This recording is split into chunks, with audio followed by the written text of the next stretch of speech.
1인 가구 기준으로 220만원이 50이에요. 그걸로 집 살 수 있어요? 못 사요. 100만원으로 1억 모으려면 8년이 있어야 가능해요.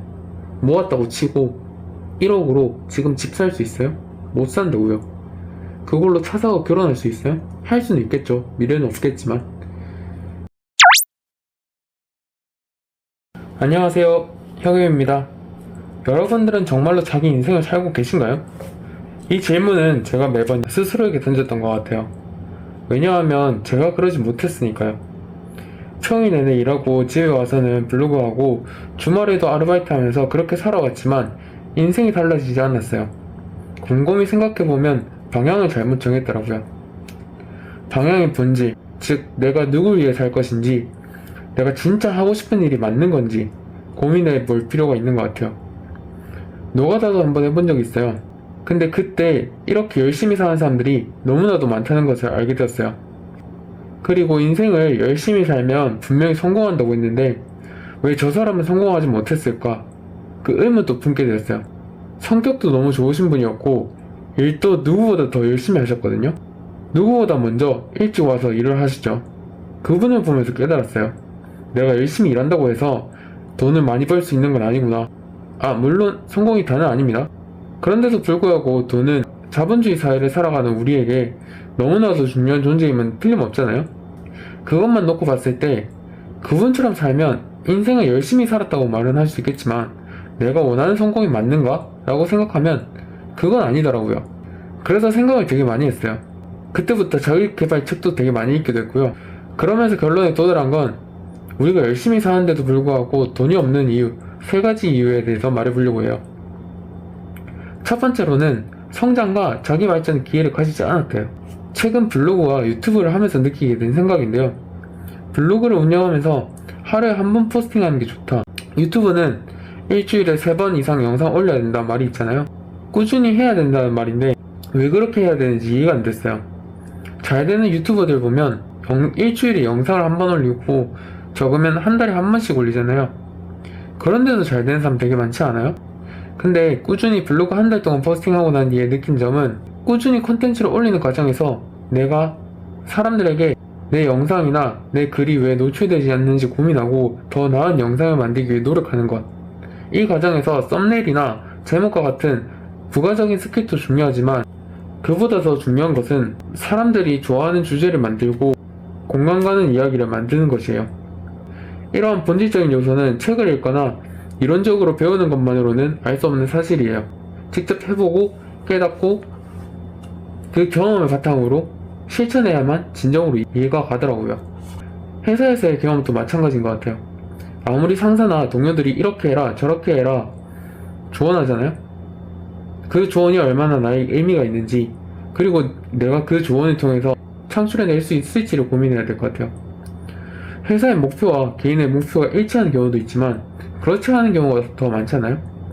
예를 들어서 회사의 효율성을 높이기 위한 방안을 제시받더라도 그 방법이 나의 성장과 발전에 얼마나 기여하는지 따져봐야 돼요.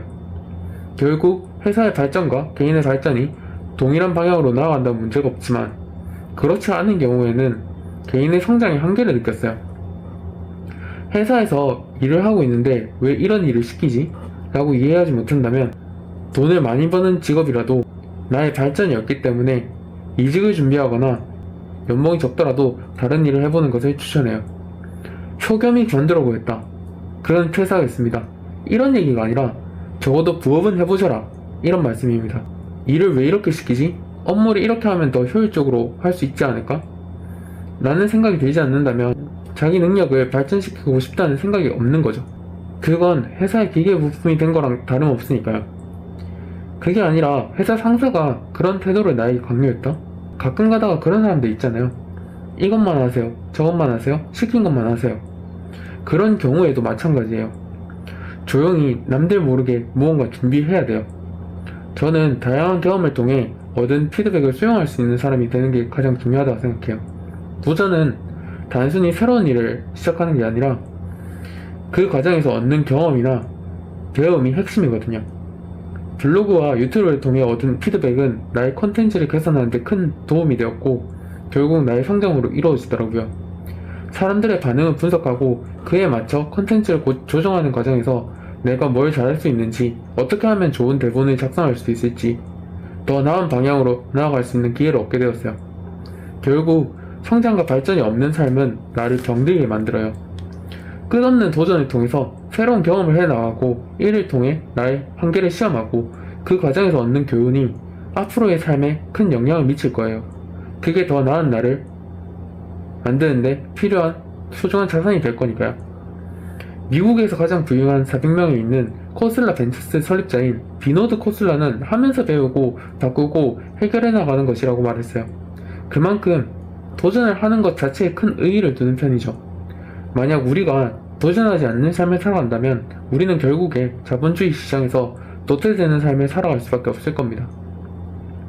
두 번째는 지나치게 저축하는 습관을 가진다예요. 부자들은 오히려 더 악독하게 돈을 저축한다는데 너가 뭔데 그런 얘기를 하느냐, 그렇게 얘기할 수 있어요. 저도 지나치게 저축하는 습관을 가지는 게 저에게 좋다고 생각을 했어요. 그래서 예전에 그렇게 쓰리잡을 일하며 열심히 살았을 때 연봉 2천만 원을 조금 넘기면서 한 달에 100만 원씩, 1년에 1000만 원씩 꾸준히 저축했죠. 그리고 딱 1년 반 정도 됐을 때 2천만 원 정도가 모이더라고요. 그게 제 여행 안 다니고 먹을 거 아껴서 모은 24살 통장 성적표였어요. 그때 깨달았죠. 돈을 모으는 게 중요한 게 아니라 잘 쓰는 게 더 중요하다는 것을요. 내 성장에 도움될 만한 것을 구매하여 서비스를 이용하는 것이 합리적이다라는 것을 깨달았어요. 그리고 그때 모은 돈들은 모을 땐 힘든데 쓸 땐 엄청 빨리 빠져나가더라고요.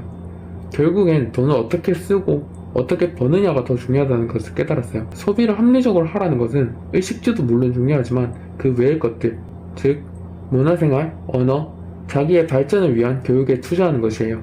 저소득층일수록 집에서 수업료, 과외 교습비, 장난감 구입비 등 교육비, 보육비가 차지하는 비율인 엔젤 계수가 낮아요. 반대로 소비 품목인 식료품의 소비량의 척도를 나타내는 엔겔 지수가 높죠. 우리나라 100명을 줄 세워서 1등부터 꼴등까지 소득의 순위를 새겨 딱 50위인 사람의 소득을 중위소득이라고 해요. 1인 가구 기준으로 220만원이 50위예요. 그걸로 집 살 수 있어요? 못 사요. 100만원으로 1억 모으려면 8년이 있어야 가능해요. 모았다고 치고 1억으로 지금 집 살 수 있어요? 못 산다고요. 그걸로 차 사고 결혼할 수 있어요? 할 수는 있겠죠. 미래는 없겠지만. 성인이 된 우리는 선택할 수 있어요. 소비를 줄여 정체된 금액으로 돈을 저축할 것인지, 교육, 자기개발에 투자해서 수입을 늘릴 것인지. 여러분은 어떤 소비를 하고 있나요? 같이 고민해 나가고 성장해 나가자고요. 우리에게 가장 중요한 것은 경제적 생존이 아니라 경제적 자립이니까요. 세 번째는 급속도로 바뀌는 시대를 못 읽는다예요. 그런 말 하잖아요. AI니 로봇이니 말하는데 와닿지가 않아요. 그럼 조금만 다시 생각해보면 80대 어르신들, 아니 60대 어르신들만 봐도 아직 휴대폰 잘 못 다루시는 분들이 많아요. 그게 나라는 것을 인지해야 돼요. 변화 속에서 새로운 지식을 습득하기도 하고 이전에 해보지 않았던 일을 다시 한번 곱씹는 과정이 무조건 필요해요. 현대사회가 너무 빠르게 변하고 있어요. 챗봇이 사람을 대신해서 응대하고 키오스크가 주문을 대신받고, 더 나아가서 지금은 AI가 글도 써줘요. 그리고 아직은 조금 미숙하지만 앱 개발도 할 줄 알고요. 최근에는 마이크로소프트에서 문서 AI를 도입해서 문서 작성한 것도 AI가 대신해줘요. 내일이 아니더라도 이런 지식들을 알아야 돼요. 기업의 대표조차 AI가 자리를 위협하는 시대예요. 기술을 익히고 나만의 가치관을 담은 무언가를 비로소 만들어낼 때 대체되지 않는 한 사람으로 살아갈 수 있는 것 같아요. 기술 따위에 우리가 대체되면 안 되잖아요? 우리는 노동자이기 이전에 사람이니까요. 우리 모두가 주인공이에요. 인생을 살아가면서 그저 행인 1로 살아가고 싶은 거예요? 아니면 내가 내 삶을 꾸려나가는 주인공으로 살고 싶은 거예요? 선택은 여러분들의 몫입니다. 이번 영상이 좋았다면 구독, 좋아요 부탁드립니다.